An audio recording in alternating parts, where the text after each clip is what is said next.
Hello everyone, welcome to Atomic English, the Hindu daily vocab and editorial analysis class में आपका बहुत बहुत स्वागत है। सभी प्यारे बच्चों को वेरी वेरी गुड मॉर्निंग। उम्मीद करता हूँ आप सब बढ़िया होंगे, तैयारी एकदम मस्त चल रही होगी। चलिए भाई शुरुआत करते हैं इस क्लास की, और ये अकेली क्लास ही काफ़ी है आपकी इंग्लिश की प्रिपरेशन को बहुत बड़े लेवल पर बूस्ट करने के लिए। क्लास बेनिफिट्स स्टार्टिंग में हम कवर करेंगे वोकैब, डेली वोकैब जो कि एडिटोरियल से रहती है, और ये सारी की सारी वोकैब एग्जाम ओरिएंटेड रहती है। इनका हम पार्ट ऑफ स्पीच आइडेंटिफिकेशन देखेंगे कि भाई वर्ड्स हैं क्या, नाउन है, एडजेक्टिव है, एडवर्ब है या फिर क्या है। देन हम सिनोनिम्स देख लेंगे और एंटोनिम्स देख लेंगे इन वर्ड्स के।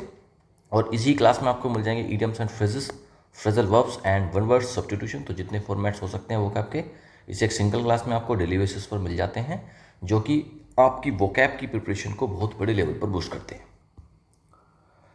देन हम सेकेंड पोर्शन में कवर करेंगे reading comprehension and grammar, editorial analysis करेंगे, द हिंदू से प्यारा सा एडिटोरियल लेंगे और उसको डिटेल में एनालाइज करेंगे, जिससे आपका रीडिंग कॉम्प्रहेंशन पार्ट स्ट्रांग होगा और आपको एग्जाम में जो अनसीन पैसेज आता है वो अच्छे से समझ में आने लग जाएगा और आप वहाँ पर अच्छे से आंसर फाइंड कर सकते हो। कॉम्प्रहेंशन एमसीक्यूज करेंगे और ग्रामर एमसीक्यूज करेंगे। तो ये भी एग्जाम पॉइंट ऑफ व्यू से बहुत अच्छी प्रैक्टिस है और बिल्कुल सेम फॉर्मेट है इनका, जैसा कि आपको एग्जाम में देखने को मिलता है। तो यहाँ से जब आप करेंगे तो कॉम्प्रहेंशन के और ग्रामर के ये क्वेश्चंस भी आप इजीली टैकल करना शुरू कर देंगे। थर्ड पोर्शन में कवर करेंगे क्लोज टेस्ट एंड PQRS यानी कि पैराजम्बल। बहुत हार्ड होता है, बहुत डिफिकल्ट होता है इनको टैकल करना, और इनको स्टूडेंट्स को समझ में ही नहीं आता है कि भाई क्लोज टेस्ट में कौन सा ऑप्शन चूज़ करें और PQRS में सीक्वेंस क्या होना चाहिए, कन्फ्यूज़ हो जाते हैं। लेकिन जब आप मेरे साथ डेली बेसिस पर प्रैक्टिस करते हो इसकी और कुछ ट्रिक्स लगाते हो, तब भाई ये चीज़ें आसान हो जाती हैं और यहाँ पर भी इन दोनों पार्ट्स में भी आप फुल मार्क्स सिक्योर करते हैं। Fourth portion tricky MCQs practice, सबसे इंपॉर्टेंट पार्ट है वीडियो का, सबसे इंपॉर्टेंट पार्ट। जितनी आपने स्टार्टिंग में वोकैब पढ़ी है बहुत अच्छे से समझाएंगे और आपको सब कुछ याद भी हो जाएगा। लेकिन वोकैब की नेचर होती है कि वो आप उसको भूल जाते हो, तो आप इसको भूल ना जाएं, उसके लिए फिर हम यहाँ पर ट्रिक MCQs के साथ प्रैक्टिस कर लेंगे। इसके बाद तो भाई सारा कुछ जो आज पढ़ा है सब कुछ दिमाग में छप जाएगा। आपको ज़्यादा एफर्ट्स नहीं करने हैं, आपको सिंपली क्लास को एंड तक कंसंट्रेशन के साथ देख लेना है। उसके बाद आप देखना कि आपकी जो लेवल है, आपकी जो प्रिपरेशन है वो एकदम से बूस्ट हो गई है। ऑलराइट, बेनिफिट्स थे जितने भी SSC के एस्पिरेंट्स हैं, चाहे वो CGL की तैयारी करते हो, CPO, CHS लिए स्टेनो या कोई और भी एग्जाम है SSC का जिसमें इंग्लिश आ रही है, सभी के लिए इंपॉर्टेंट क्लास है। उसके अलावा अगर आप बैंक की तैयारी करते हो, रेलवे, टीचिंग, डिफेंस जैसे NDA, CDS या CAPF, या फिर आप UPSC एस्पिरेंट्स भी हो, तो आपके लिए भी बहुत इंपॉर्टेंट क्लास है, क्योंकि आंसर राइटिंग में एडिटोरियल बहुत हेल्प करता है। और दूसरी बात, अगर आपके पास लैंग्वेज नहीं है, आपके पास वर्ड्स नहीं है, तो आप कितना भी नॉलेज है आप उसको कह नहीं पाएंगे। तो उसके लिए फिर UPSC एस्पिरेंट्स को लैंग्वेज बूस्ट करनी पड़ती है, और ये क्लास इसी चीज़ पर निर्भर है कि भाई आपकी लैंग्वेज को तो बहुत बड़े लेवल पर बूस्ट करती है। अकेली ही क्लास इतनी काफ़ी है कि देखो एक क्लास में आप कितना कुछ सीख रहे हो, वोकैब सीख रहे हो, रीडिंग कॉम्प्रहेंशन सीख रहे हो और ग्रामर साथ के साथ सीख रहे हो। फोर्थ यहाँ पर आप क्लोज टेस्ट कर ले रहे हो। फिफ्थ यहाँ पर आप PQRS कर लेते हो। सिक्स्थ यहाँ पर ट्रांसलेशन आप सीख जाते हो, इंग्लिश को उसका मीनिंग, उसका अर्थ निकालना सीख जाते हो। और 7 एक बड़े लेवल पर प्रैक्टिस कराई जाती है भाई साहब, 10 के आसपास क्वेश्चन एडिटोरियल में और लगभग 25 के आसपास उसमें वोकैब वाले, तो लगभग 35 क्वेश्चंस डेली बेसिस पर आप सोल्व कर रहे हो। तो ये एक प्रैक्टिस सेट भी है और अपने आप में एक इंग्लिश की क्लास भी है। तो दोनों चीज़ें हैं मिक्स, ठीक है, क्लास भी है और एक प्रैक्टिस सेट भी है, और इतना कुछ आप डेली बेसिस पर सीखते हो। मुझे नहीं लगता भाई इसके अलावा कुछ, इसके बाद कुछ बचता है। तो आप अगर इंग्लिश की प्रिपरेशन में कहूँ कि आपको केवल आधा ही घंटा देना है, आधा घंटा 35-40 मिनट ही देने हैं, तो आप इस क्लास में इन्वेस्ट करो अपने समय को, और फिर देखना आपकी इंग्लिश की प्रिपरेशन कहाँ पहुँच गई। ऑलराइट, चलिए अभी शुरू करते हैं अब आपकी आज की क्लास को। और शुरू करने से पहले चैनल पर अगर आप नए हैं, अभी तक सब्सक्राइब नहीं करा है, चैनल को सब्सक्राइब कर लेंगे, बेल आइकन को प्रेस कर लेंगे for more important updates. Alright, let's start today's class vocabulary words. आज का पहला वर्ड है ग्लोरी। नाउन होता है, महिमा को या फिर कीर्ति को बोलते हैं ग्लोरी। ग्रेट ऑनर, प्रेज हो रही है। Distinction achieved through notable achievement, काफ़ी अच्छा अचीवमेंट मिला और उसके बाद आपकी वाहवाही हो गई, महिमा हो गई, आपका बिल्कुल नाम हो गया। ऑनर मिला आपको, प्रेज मिली, उसी को बोलते हैं ग्लोरी। ग्लोरी एक ऐसी स्टोरी है, मतलब आपने ग्लो किया, आपने ग्लो किया, अच्छा परफॉर्म किया तो आप ग्लो करोगे, और फिर एक वो स्टोरी बन गई, आप मतलब बहुत बड़ा अचीवमेंट आपको मिला है, आपकी एक सक्सेस स्टोरी ग्लो हो गई। अ ग्लोइंग स्टोरी ऑफ सक्सेस उसको बोलते हैं ग्लोरी। लैटिन वर्ड है ग्लोरिया, उसका मतलब होता है फेम और रिनोन, उसी से बना है ग्लोरी। तो ग्लोरी का मतलब अभी तो समझ में आ गया होगा आपको, महिमा या फिर कीर्ति, एक ग्लोइंग स्टोरी है सक्सेस की। The soldiers return home in glory after their victory. Soldiers यानी कि सैनिक, रिटर्न होम घर वापस आए हैं, इन ग्लोरी यानी कि महिमा हो रही है उनकी काफ़ी, आफ्टर देयर विक्ट्री क्योंकि वो काफ़ी बड़ी जीत करके घर वापस आए हैं। सिनोनिम रहेंगे फेम, ऑनर और प्रेस्टीज। मार्क करो प्रेस्टीज को, ठीक है, इसका मतलब भी वही है महिमा। एक तरफ तो नाम हो रहा है, काफ़ी कीर्ति है, फेम मिल रहा है, ऑनर हो रहा है, सम्मान हो रहा है। दूसरी तरफ शेम, शर्म की बात है, डिसग्रेस है और डिसऑनर। ये तीनों हो जाएंगे इसके एंटोनिम्स। इसमें से आप शेम को मार्क करेंगे और डिसग्रेस को। नेक्स्ट, डिसऑनर तो ऑनर का ही उल्टा हो जाता है, ठीक है। अगला वर्ड है रीअजर्शन, नाउन होता है। पुनः पुष्टि, फिर से दावा, किसी चीज़ का फिर से दावा हो रहा है उसको बोलते हैं रीअजर्शन। द एक्ट ऑफ स्टेटिंग, या तो स्टेट कर रहे हो आप या क्लेम कर रहे हो किसी को अगेन, दोबारा से, ऑफन मोर स्ट्रांगली, और ज़्यादा स्ट्रॉन्ग तरीके से, उसको बोलते हैं रीअजर्शन। मतलब किसी चीज़ को दोबारा से कहना, फिर से दावा करना। रीअजर्शन मतलब अजर्टिंग अगेन, दोबारा से अजर्ट कर रहे हो, बोल रहे हो किसी चीज़ को। रीअजर्ट करना यानी कि टू प्रेस फर्मली अगेन, दोबारा से एक शक्ति के साथ, एक स्ट्रेंथ के साथ में दोबारा से किसी चीज़ को बोलना। लैटिन रूट है अजरेर, इसका मतलब होता है क्लेम करना या फिर डिक्लेयर करना, उसी से बना है रीअजर्शन, ठीक है। री मतलब अगेन दोबारा, और अजर्शन इसी से बना है। The speech was a reassertion of his political ideals. जो स्पीच थी वो कैसी थी, किसी एक लीडर की, पॉलिटिकल लीडर है, कोई नेता है, उसकी स्पीच कैसी थी, रीअजर्शन थी, मतलब पुनः से पुष्टि थी उसके पॉलिटिकल आइडियल्स की।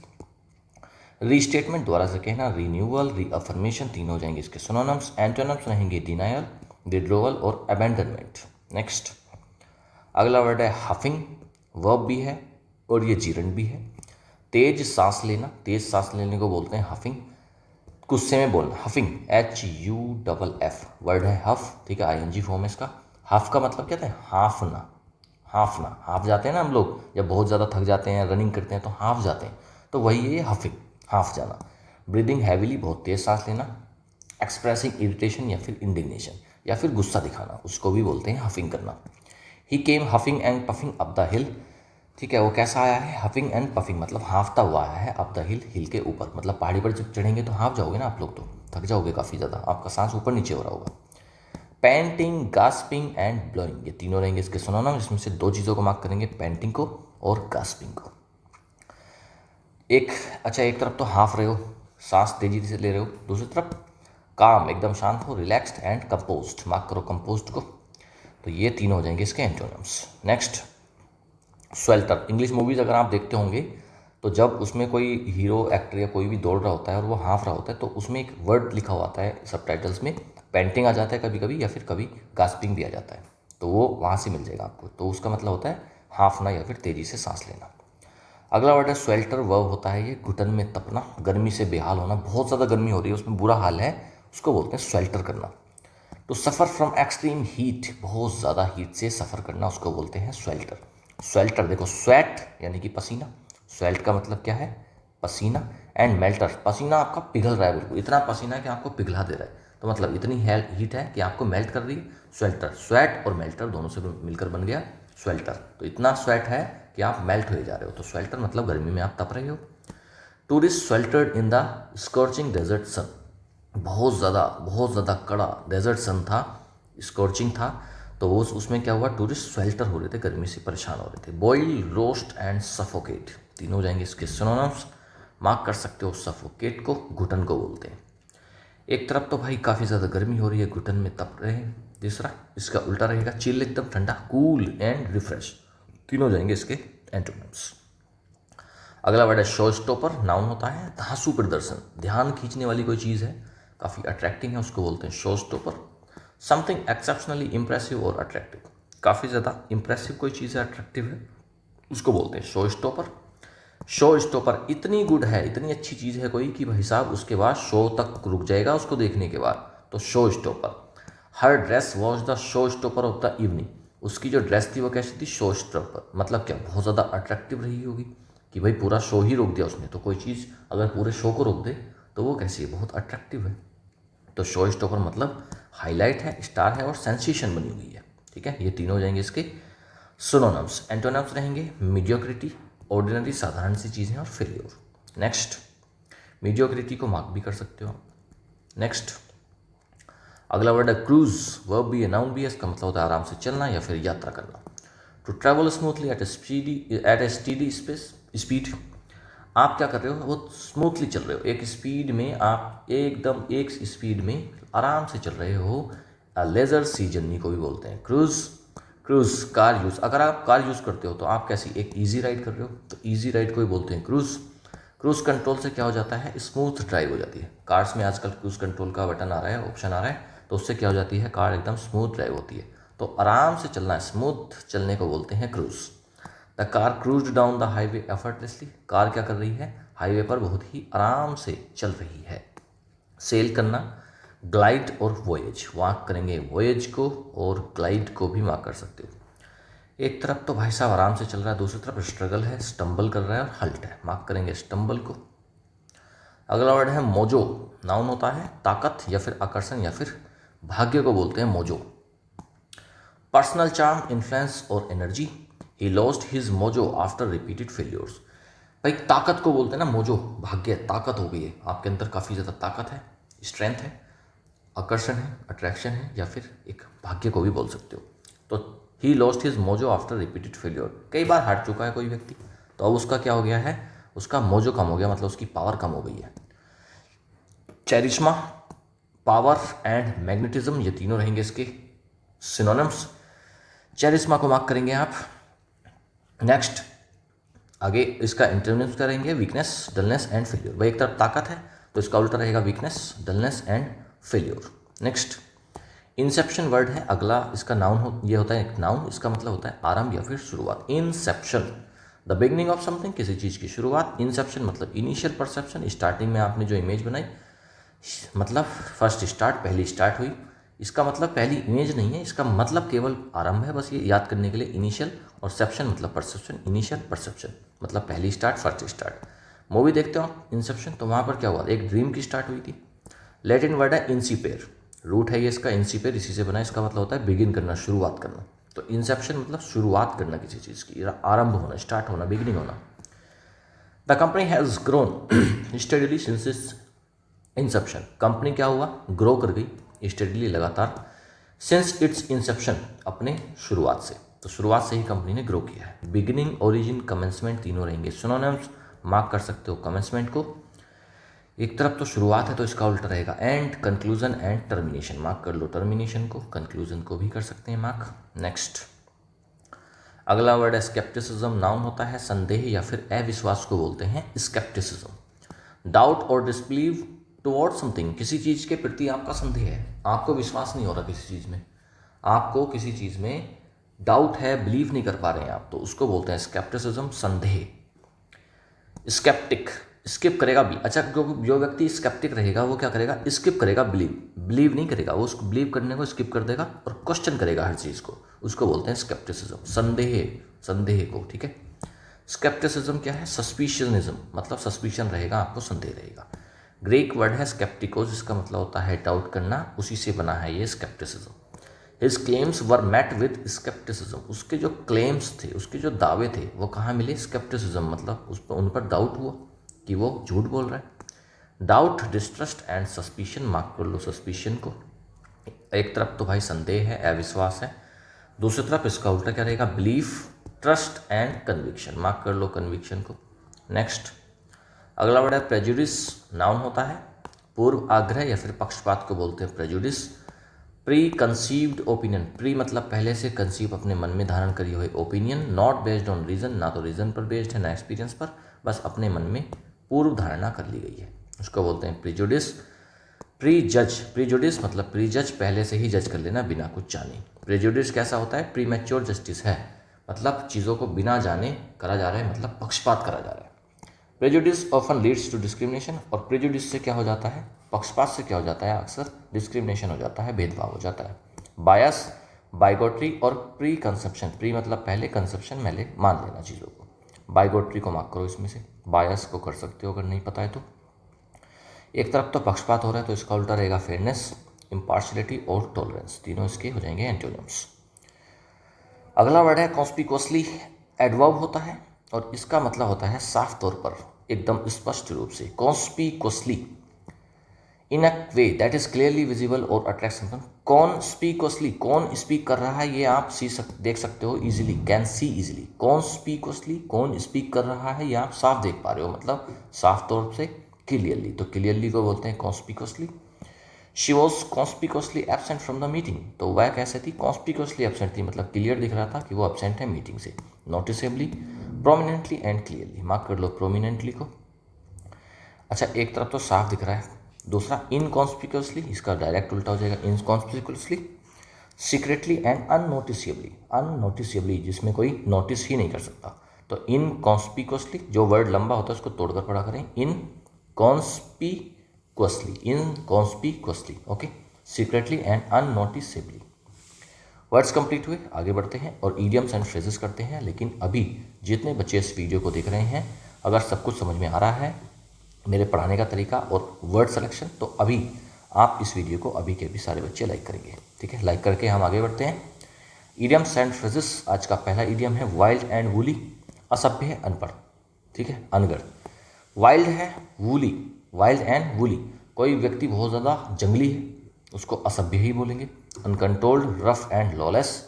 The town was once wild and woolly, एक टाउन, जो टाउन है वो कैसा था, एक समय पर काफ़ी ज़्यादा असभ्य था, बिफोर मॉडर्नाइजेशन, मॉडर्नाइजेशन होने से पहले। नेक्स्ट, कम इन हैंडी, कोई चीज़ अगर कम इन हैंडी हो गई मतलब काम आ गई। To be useful when needed, जब ज़रूरत पड़ी उसकी तो वो काम आ गई। कम इन हैंडी बहुत आता है एग्जाम में ये। This pocket knife will come in handy during camping, camping के समय पे ये जो पॉकेट नाइफ है ये आपको काम आएगा, कम इन हैंडी हो जाएगा। अ ड्रॉप इन द बकेट या फिर ओशन, ओशन में अगर कोई एक बूंद गिर रही है, या फिर बकेट, बड़ी बाल्टी है उसमें एक बूंद गिर रही है, तो एक बूंद का तो पता ही नहीं चलता ना, तो बहुत ही नगण्य मात्रा है, नाम मात्र की। A very small amount compare to what is needed, जिसकी ज़रूरत थी उससे बहुत कम, ठीक है। His devotion was just a drop in the ocean compare to the total cost, उसका जो डोनेशन है, डिवोशन नहीं, हिज डोनेशन, उसका जो डोनेशन उसने जो दान किया वो कैसा था, was just a drop in the ocean, मतलब बहुत छोटा सा दान दिया था उसने, compare to the total cost के कंपेरिजन में। Throw caution to the winds, जोखिम उठाना, सावधानी छोड़ना। टू एक्ट रेकलेसली और without care, to throw caution to the winds, देखो विंड चल रही है, हवा चल रही है और आपने कॉशन फेंक दिया, ठीक है, मतलब क्या, आपका ध्यान हट गया, आपने लापरवाही कर दी। He threw caution to the winds and invested all his money, उसने अपना सारा जो ध्यान था वो हटा दिया, मतलब जोखिम लिया, रिस्क लिया और इन्वेस्ट कर दिया अपने सारे मनी को। फ्रेजल वर्ब्स करते हैं। रैक अप, हिंदी अर्थ होता है जमा करना, रैकअप का मतलब है जमा करना, अक्यूमुलेट करना, अचीव समथिंग। अक्यूमुलेट को मार्क कर लें, मैंने इसको पढ़ा रखा है। एक्यूमुलेट का मतलब होता है गैदर करना, इकट्ठा करना, जमा करना, तो उसी को बोलते हैं रैकअप करना। He racked up thousands of followers online, उसने क्या करा है, रैकअप करा है। थाउजेंड्स ऑफ फॉलोवर्स मतलब हज़ारों फॉलोवर्स उसको मिल गए हैं ऑनलाइन। रैकअप मतलब एक्यूमुलेट कर लिया, इकट्ठा कर लिया। कैचअप, हिंदी अर्थ होता है इसका लोकप्रिय होना, समझना चीज़ों को। कैचअप नहीं, कैचोन है, सॉरी, कैचअप तो अगला है। कैचोन, कैचोन का मतलब होता है लोकप्रिय होना, फेमस हो जाना, पॉपुलर हो जाना, या फिर चीज़ों को समझना। The new trend quickly caught on, second form है कॉट ऑन अमंग टीनेजर्स, तो नया जो ट्रेंड आया ना वो एकदम से कॉट ऑन हो गया, मतलब क्या हो गया, एकदम से ट्रेंडिंग हो गया, पॉपुलर हो गया अमंग टीनेजर्स। टीनेजर्स कौन होते हैं, टीन मतलब 13, 14, 15, 13 से लेकर कहाँ तक, 19 तक। ये जो टीन वाली एज होती है जिसमें टीन आता है, 13, 14, 15, 19 तक हो जाता है ये, इसको बोलते हैं टीनेजर्स। कैचअप, कैचअप का मतलब होता है बराबरी करना, to reach the same level और स्टैंडर्ड एज अदर, दूसरे जिस लेवल पर चल रहे हैं उसी लेवल पर पहुंच जाना, उसको बोलते हैं कैचअप करना। She studied hard to catch up with her classmates, तो उसने काफ़ी स्टडी हार्ड किया है, और किस काम के लिए, जिससे कि अपने क्लासमेट्स के बराबर आ जाए पढ़ाई के लेवल में। चीयर अप, चीयर अप का मतलब होता है खुश हो जाना, काफ़ी खुश हो जाने को बोलते हैं चीयर अप करना। टू बिकम हैप्पियर, खुश हो जाना, हैप्पी हो जाना। A little gift can cheer up anyone, एक छोटा सा गिफ्ट किसी को भी चीयर अप कर सकता है, खुश कर सकता है। गिफ्ट मिलने के बाद खुशी होती है ना काफ़ी, वो चीज़। वन वर्ड सब्स्टिट्यूशंस करते हैं। वियरी एडजेक्टिव होता है थका हुआ या फिर ऊबा हुआ। फीलिंग टायर्ड, काफ़ी ज़्यादा थकान में है। एग्जॉस्टेड है और बोर्ड है, उसको बोलते हैं वियरी। निमोनिक्स देखिए, very tired, I am very tired, बोलते हैं ना I am very tired, I am very tired. आज से आप बोलेंगे I am very tired, very मतलब वेरी का मतलब ही टायर्ड है, I am very tired. Very tired की जगह पर आप क्या बोलेंगे आज से, आई एम वेरी, ठीक है, very tired. She was very after a long days work. वो कैसी थी? थकी हुई थी एक लॉन्ग डे के वर्क के बाद। एग्जॉस्टेड, फैटीग्ड और ड्रेन तीनों रहेंगे इसके सिनोनिम्स। मार्क करेंगे फैटीग्ड को, मार्क करेंगे ड्रेन को, एग्जॉस्टेड को भी कर सकते हैं अगर नहीं पता है तो। एक तरफ थका हुआ है तो इसका उल्टा रहेगा energetic, fresh and rested. Next अगला वर्ड है सोलिलोके। नाउन होता है, आत्मलाप को बोलते हैं, स्वयं से संवाद। Speaking one's thoughts aloud when alone. होता है ना कभी कभी हम खुद से बात कर रहे होते हैं, खुद से बात कर रहे होते हैं, उसको बोलते हैं सोलिलोके। लेकिन ये यूज़ ज़्यादातर कहाँ करा जाता है? ड्रामा में, ठीक है। सोलो का मतलब होता है अलोन, अकेला, और लोके का मतलब होता है स्पीक। तो अलोन स्पीक खुद ही बोल रहे हो, स्पीकिंग अलोन, उसको बोलते हैं सोलिलोके। और सोलिलोके का दूसरा मीनिंग लोनली स्पीच भी हो सकता है।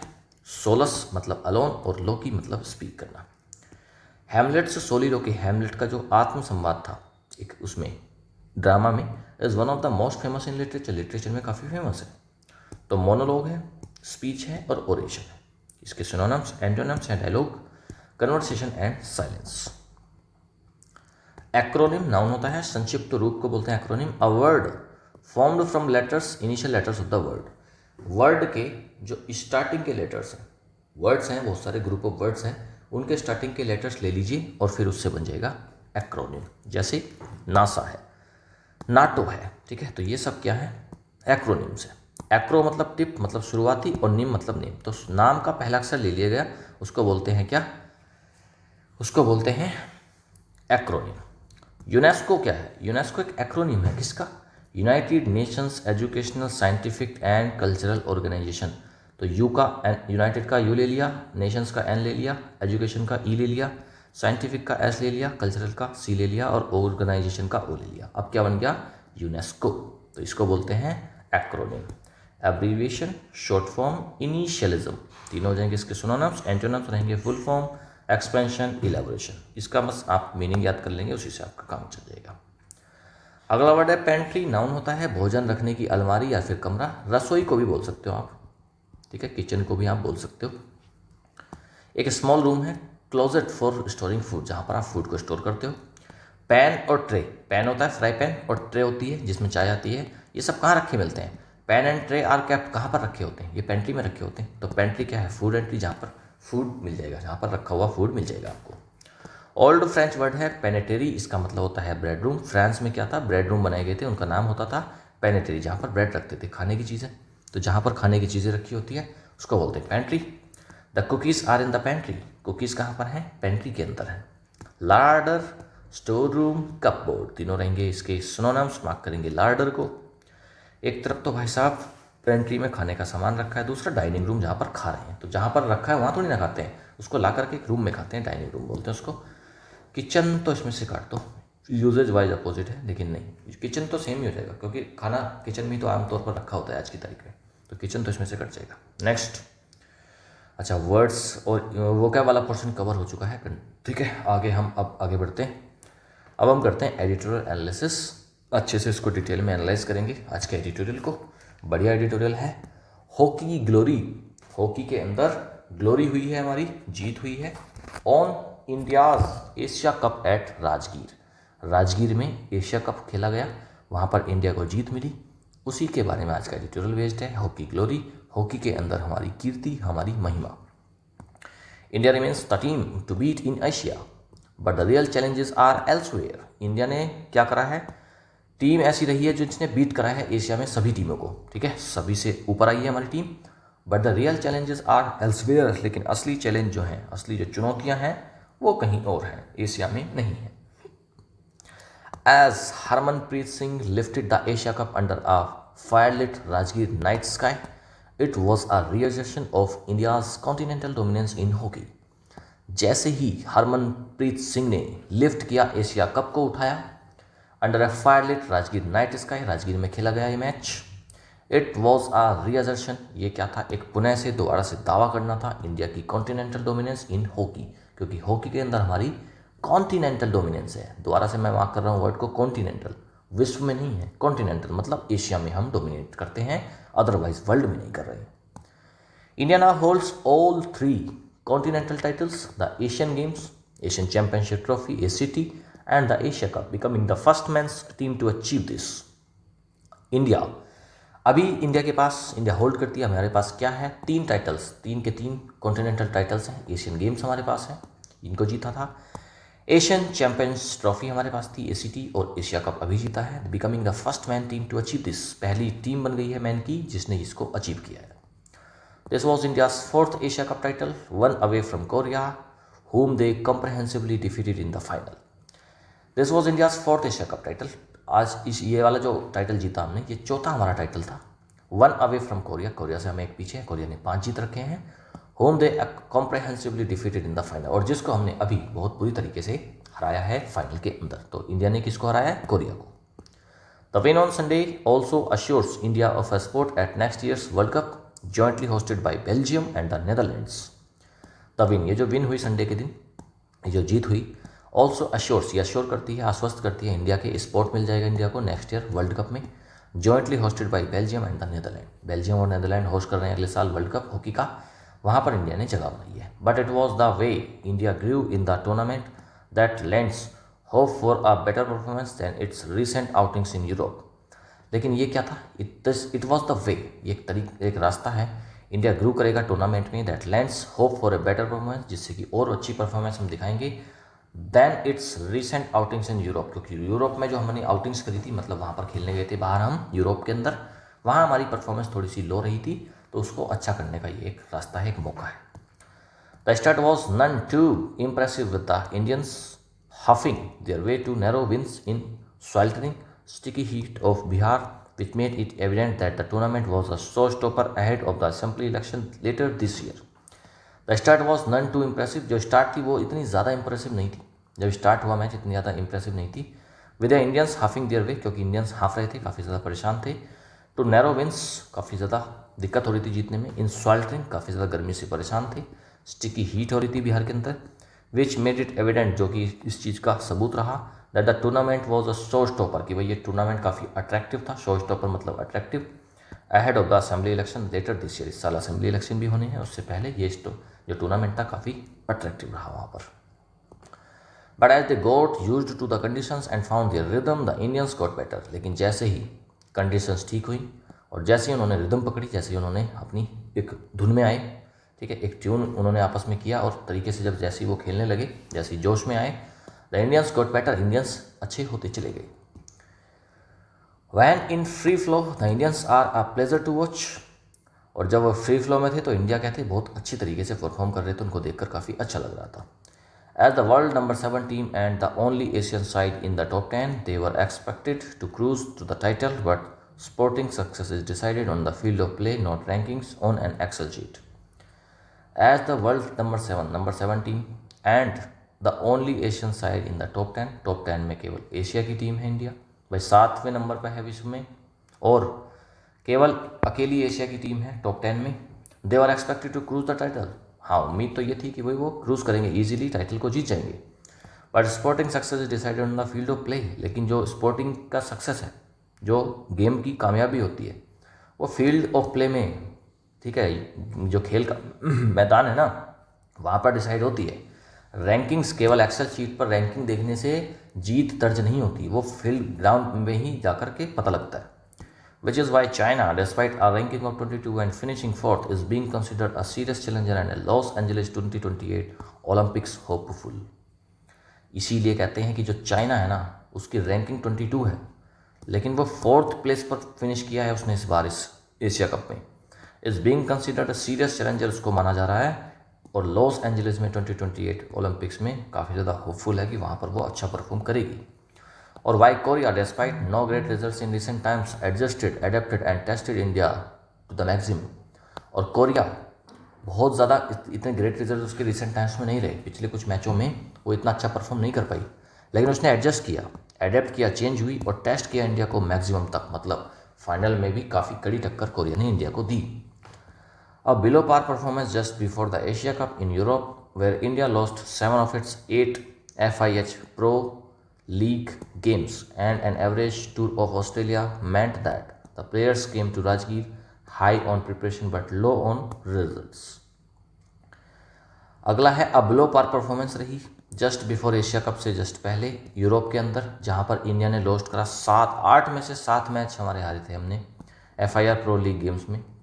एक एवरेज टूर रहा हमारा ऑस्ट्रेलिया में। इसका मेंट, इसका क्या मतलब है कि भाई players came to Rajgir high on preparation, कि प्लेयर्स देखो बाहर हम हार के आए हैं, काफ़ी ज़्यादा गेम हमने खेल चुके हैं, इंडिया में भी हमने FIS प्रो जो लीग वगैरह खेली है, इंडिया में भी काफ़ी खेले हैं और ऑस्ट्रेलिया टूर से आए हैं, तो मतलब खिलाड़ी खेल कर तो काफ़ी आए हैं। तो इसका मतलब क्या है कि प्रिपरेशन में तो हम हाई थे, काफ़ी प्रिपेयर करके आए थे, बट लो ऑन रिजल्ट्स, लेकिन रिजल्ट्स हमारे इतने अच्छे नहीं थे।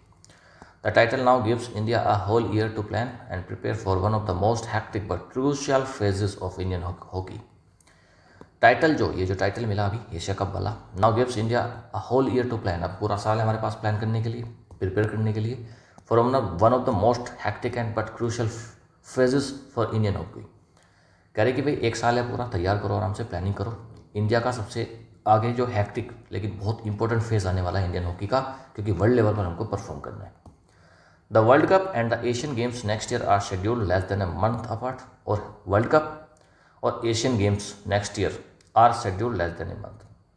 अगले एक मंथ में अगले साल के जो गेम्स होंगे, एशियन गेम्स और वर्ल्ड कप, वो क्या हो जाएंगे, शेड्यूल हो जाएंगे। तो एक साल है तैयारी करने का। Coach Craig Fulton is aware of the challenges, और कोच जो हैं इंडियन हॉकी के जो कोच हैं क्रेग फुल्टन, तो ये क्या अवेयर हैं, काफ़ी जागरूक हैं ये चैलेंजेस से, जो चैलेंजेस इंडियन टीम फेस कर सकती है और उनको सबको पता है। The one did not see him hoping with Joy, instead he was calculated in his evaluation of the team, continuing to insist that the bigger task will be against the big boys of Europe and Australia. The man did not see him hoping with joy. तो वो जो coach है ना, ये Craig Phaltan, ये जो है Joy से, खुशी से कूद नहीं रहे हैं इंस्टेड, लेकिन उसकी जगह पर वो कैलकुलेट कर रहे हैं, अपने इवेल्यूशन कर रहे हैं टीम का, कंटिन्यू टू इंसिस्ट दैट, कि भाई वो ये देख रहे हैं, ये चीज़ों को पर जोर देना चाहते हैं, जो बिगर टास्क नहीं तो बहुत छोटी सी बात थी, ये तो हलवा था, लड्डू था, तो इसको तो एकदम से आपने खा लिया। बिगर टास्क जो है ना, will be against the big boys, बड़े लड़कों के साथ में बड़ा टास्क है। और बिग बॉयज़ कौन से, यूरोप के और ऑस्ट्रेलिया के। यूरोप की बहुत सारी मजबूत टीम्स आएंगी, ऑस्ट्रेलिया की टीम आएगी, तो फिर वहाँ पर असली खेल होगा। ये तो बच्चों का खेल था जो आपने जीता है। 28 months that he has been in charge, Fulton has racked up an impressive record: 2 ACTs, the Asiad and Olympic bronze, and now the Asia Cup. 28 महीने से कोच हैं क्रेग फल्टन साहब। इन्होंने अपने 28 मंथ के इसमें मतलब टेन्योर में, he has been in charge में है। फल्टन हैज़ रैक्ड अप, उसने क्या करा है, रैकअप करा है, इकट्ठा करा है, एक इम्प्रेसिव रिकॉर्ड उन्होंने जुटाया है। 2 ACTs हैं, एशियाड है और ओलंपिक ब्रॉन्ज मिला इनको, और नाउ एशिया कप भी इन्होंने जितवाया है हमारी भारतीय हॉकी की टीम को। The road ahead will be tough, आगे के जो रास्ता है वो काफ़ी टफ रहेगा, but the team seems to have got its mojo. लेकिन टीम कैसी दिख रही है अब, कि भाई इसने अपनी मोजो पा ली है, अपनी ताकत को पा लिया है। ठीक है जी, मोजो मतलब स्ट्रेंथ, ताकत। आज के एडिटोरियल की टोन थी कॉशियसली ऑप्टिमिस्टिक और बैलेंस्ड। ऑप्टिमिस्टिक था एडिटर, काफ़ी ज़्यादा ऑप्टिमिस्टिक था, पॉजिटिव दिख रहा था, बट कॉशियसली ऑप्टिमिस्टिक था, हिसाब से ज़्यादा ऑप्टिमिस्टिक नहीं हुआ, और एक बैलेंस टोन को यूज़ करा गया है। बताया गया है कि आगे आने वाले समय में चीज़ें दिक्कत करेंगी, तो वहाँ पर आपको बहुत अच्छी तैयारी की ज़रूरत है। कॉम्प्रहेंशन MCQs करते हैं। आज का एडिटोरियल अच्छा था, हॉकी की एक इमेज सामने आई, पिक्चर सामने आई कि भाई हॉकी में हम कैसे हैं, क्या कर रहे हैं। चलिए आगे बढ़ते हैं, कॉम्प्रहेंशन MCQs करते हैं। व्हाट इज द सिग्निफिकेंस क्या है इंडिया की latest Asia cup win at Rajgir में जो इंडिया ने एशिया कप जीता, उसमें क्या सिग्निफिकेंस है। It made India the only Asia hockey team rank in the top 10, नहीं टॉप 10 में अगर हम रैंक कर रहे हैं तो ये एशिया कप से तो साबित नहीं होता। It gave India it's first continental hockey ten, नहीं पहला नहीं है, इसके पास तो कई है, 4 है ना हमारे पास तो अभी तो। It ensured India's qualification for the next world cup, हाँ इसने एंश्योर कर दिया इंडिया की क्वालिफिकेशन अगले वर्ल्ड कप के लिए। सी ऑप्शन ही करेक्ट हो जाएगा इसमें। It marked India's first win against Korean final, नहीं पहली जीत नहीं है, और भी हम जीते हैं इससे। Why is China's performance in the tournament noteworthy, China की जो परफॉर्मेंस थी क्यों नोटवर्दी है, क्योंकि चाइना की देखो 22 के आसपास रैंक थी, लेकिन उसने 4th पे फिनिश किया, तो काफ़ी अच्छी परफॉर्मेंस तो रही है चाइना की। तो नोटवर्दी क्यों है, they won their first ever Asia cup title, इसलिए नहीं है। डेस्पाइट लो रैंकिंग होने के बावजूद भी दे फिनिश 4th, चौथे नंबर पर उन्होंने फिनिश किया। एंड शोड ओलंपिक पोटेंशियल, उन्होंने दिखाया कि हमारे अंदर ओलंपिक का पोटेंशियल है, तो बी ऑप्शन इसमें करेक्ट हो जाएगा। According to the edit article, what is coach Greg Fulton's attitude after the Asia cup victory? Greg Fulton जो कोच साहब हैं उनका क्या एटीट्यूड है अभी? ओवरजॉय होकर वो नाच रहे थे, सेलिब्रेट कर रहे थे? नहीं। इनडिफरेंट और डिसमिसिव ऑफ द, नहीं। विन को तो ठीक है, वो एक्नॉलेज कर रहे थे कि ठीक है अच्छा हुआ हम जीत गए। कॉशियस हैं वो, एम्फेसाइज कर रहे हैं upon challenging again stronger teams. हाँ यही तो है, बिग बॉयज़ को बोला था ना उन्होंने कि भाई बिग बॉयज़ से वो, तो इसी ऑप्शन एकदम करेक्ट है कि भाई जो यूरोप की और ऑस्ट्रेलिया की टीम है वहाँ पर असली चैलेंज मिलने का। तो सी ऑप्शन एकदम करेक्ट है। ग्रामर एमसीक्यूज करते हैं, एरर डिटेक्शन का क्वेश्चन है, करिएगा। Error as the world number 7 team and the only Asian side in the top 10 they was expected to cruise to the title. As the world number 7 team and the only Asian side in the top 10। देखो बात हो रही है team की, singular है, singular के लिए यहाँ पर इट आना चाहिए था। It was expected to cruise to the title. कहाँ पर है एरर? सी पार्ट में, दे वॉज एक्सपेक्टेड हो जाएगा। दे के साथ तो वैसे भी वॉज आता ही नहीं है, तो ये तो साफ दिख जाएगा आपको, ठीक है। फिलर का क्वेश्चन है, टेंस आपको इसमें फिल करना है। The players dash high on preparation but low on result before the Asian cup began. Began word को पकड़ लो। बिगेन से क्या समझ में आता है कि भाई सेंटेंस पास्ट में है, ठीक है, और पास्ट में है तो फिर आप यहाँ पर पास्ट ही यूज़ करेंगे। द प्लेयर्स कम्स तो कट जाएगा, हैव कमिंग कट जाएगा, दो बचते हैं, हैड कम या फिर वर कम। और वर के साथ में कम नहीं कमिंग आता है, ठीक है, वर के साथ में कम नहीं कमिंग आता है, तो फिर क्या हो गया? The players had come. B option एकदम करेक्ट है, had come high on preparation but low on result before the Asian cup began. B option एकदम करेक्ट है। नेक्स्ट, इंप्रूवमेंट आर्टिकल यूज करना है, choose the correct option. The win did not see him hoping with joy, instead he was calculated in his evolution of dash team. Team के लिए क्या आएगा? ए तो आएगा नहीं, एन भी नहीं आएगा, द आएगा। बी ऑप्शन एकदम करेक्ट है, सिंपल था ये तो सभी ने कर लिया होगा। बी ऑप्शन एकदम करेक्ट है। क्लॉज टेस्ट पढ़िएगा, इसको सोल्व करिएगा, जल्दी से इसको पढ़िएगा, फिर मैं पढ़ाऊंगा।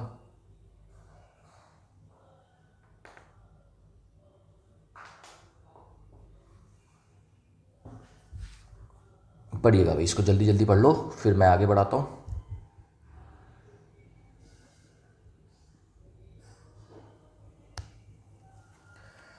चलिए, अगर आपने नहीं पढ़ा है तो इसको पॉज करेंगे, पॉज करके पढ़ लेंगे, क्लास को आगे बढ़ाते हैं वरना लंबी हो जाएगी। India's victory at Rajgir was not only about lifting a trophy but also about finding it's rhythm in the challenging conditions. India की जो विक्ट्री हुई राजगीर में, ये केवल एक लिफ्टिंग एक ट्रॉफी नहीं था, but also finding it's rhythm in challenging condition. आज वाली जो चैलेंजिंग कंडीशंस हैं उसमें रिदम को फाइंड करना था। Despite starting with narrow wins, starting में थोड़ा ख़राब थी परफॉर्मेंस। इन द स्वेल्टिंग हीट, काफ़ी हीट हो रही थी, परेशान कर रही थी heat. The team improved steadily, team ने इम्प्रूव किया। द ट्रम्प मतलब विक्ट्री गिव्स इंडिया, इस विक्ट्री ने इंडिया को क्या दिया है? टाइम दिया है। किस चीज़ के लिए? टू डैश, सेलिब्रेट करने के लिए, रिग्रुप करने के लिए, अबेंडन या फिर ignore, and prepare for the hectic calendar ahead which includes the world cup and the Asian games with in a months gap. यहाँ पर आओ, द ट्रम्प, ये जो जीत है, गिफ्ट क्या देती है? टाइम। किस चीज़ के लिए टाइम देती है? सेलिब्रेट करने के लिए टाइम देती है। अरे सेलिब्रेट करने के लिए तो एक ही दिन काफ़ी है, लगातार तो ना सेलिब्रेट करेंगे, काटो।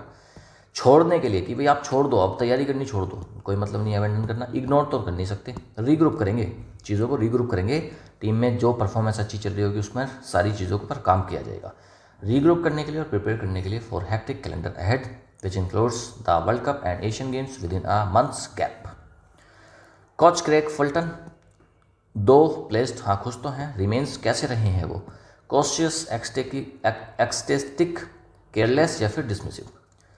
Reminding everyone that the real battles lies against the stronger European and Australian teams. Greg Fulton placed खुश थे, लेकिन वो कैसे रहे? कॉशियस रहे, एक्सटेटिक रहे, केयरलेस रहे या फिर डिसमिसिव रहे?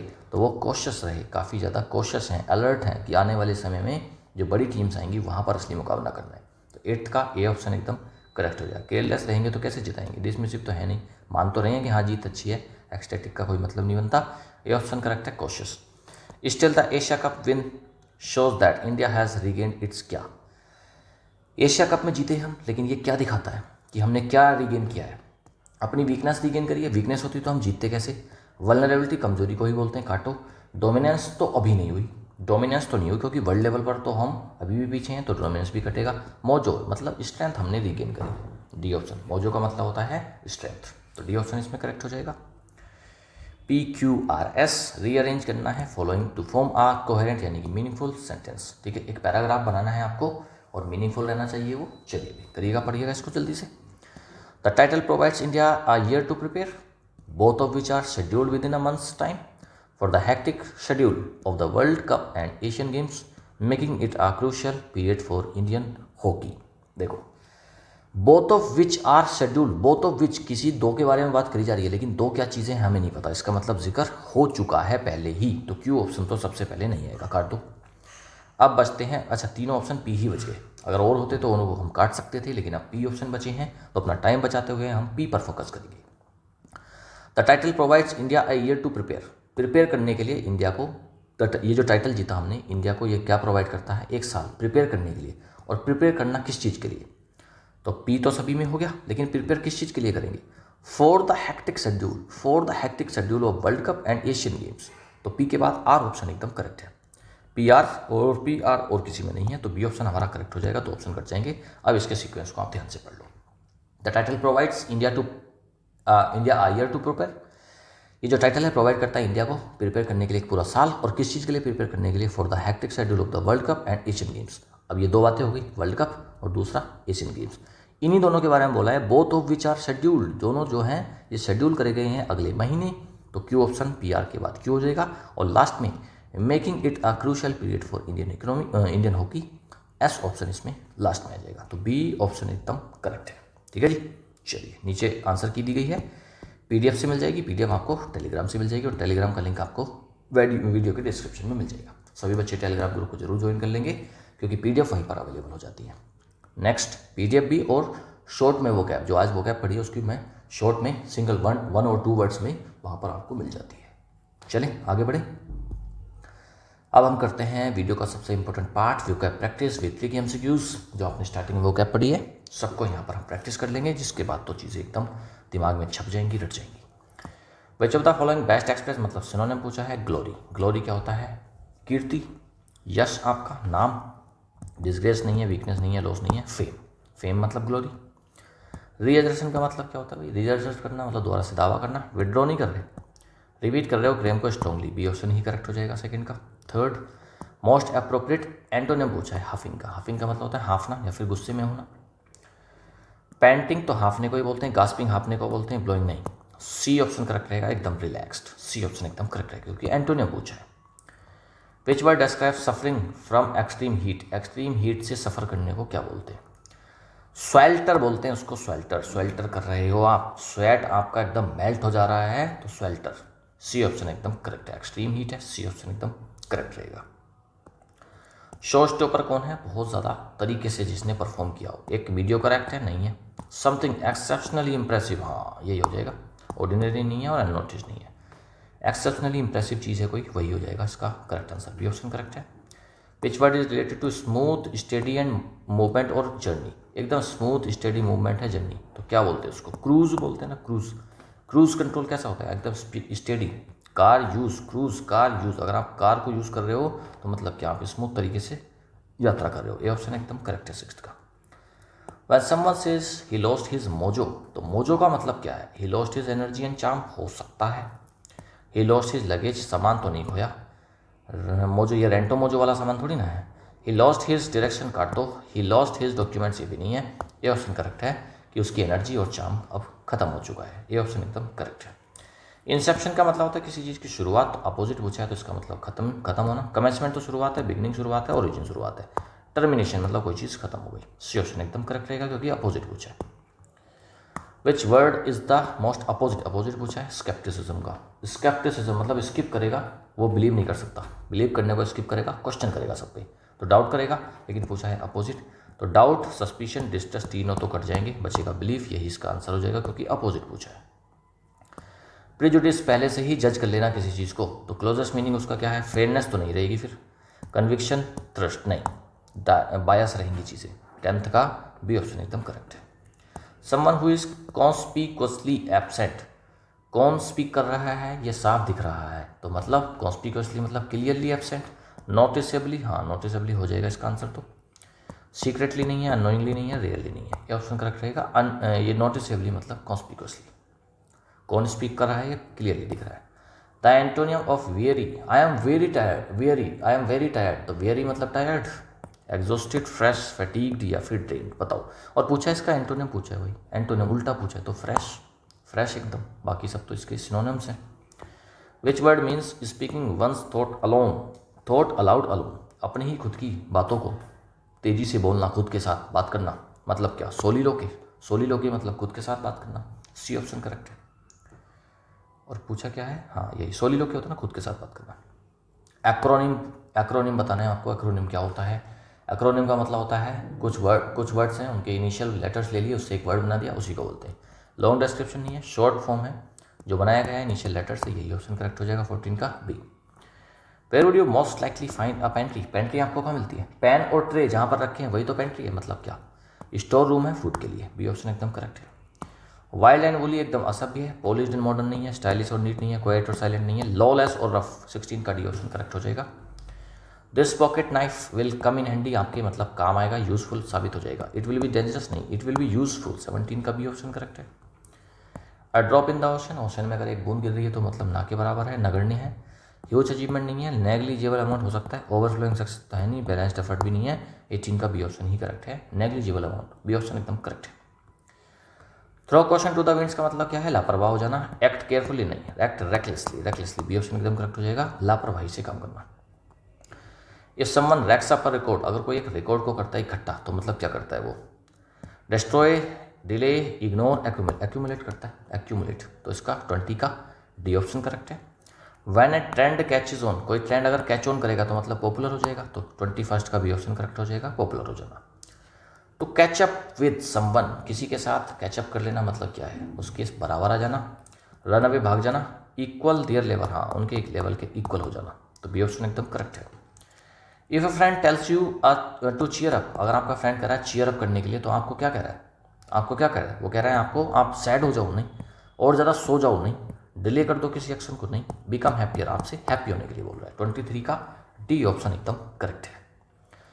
नीचे आंसर कीजिए, अरे यार आज तो मैं आपको कोई क्वेश्चन दे ही नहीं पाया, मैं तो आज आपको कोई क्वेश्चन दे ही नहीं पाया, चलिए कोई बात नहीं, आज नहीं दिया है तो कोई बात नहीं है, चलिए आप अपना कमेंट में स्कोर ज़रूर बता देंगे आज, ठीक है। 10 क्वेश्चन थे, इजी थे आज के क्वेश्चन, तो वहाँ पर आप 8+ स्कोर करेंगे, और 23 में से यहाँ पर मॉडरेट लेवल का था तो यहाँ पर आपको 19+ तो स्कोर करना है। अब बेटा आप स्कोर बढ़ाइए अपना, ठीक है, अब स्कोर बढ़ाएंगे, 33 में से अगर आपके 27+ नंबर आ रहे हैं तो ये एक अच्छा स्कोर माना जाएगा। ऑलराइट, चलिए भाई आप लगातार तैयारी करिएगा, और संडे वनडे कुछ नहीं होता है भाई, आप संडे तो बनाए, कोई भी बच्चा संडे नहीं मनाएगा, ठीक है, कोई भी बच्चा संडे नहीं मनाएगा जब तक कामयाब नहीं हो जाएंगे, आपके लिए संडे इज़ नथिंग, ठीक है, सारे दिन आपके लिए बराबर हैं और रोज़ आपको मेहनत करनी है।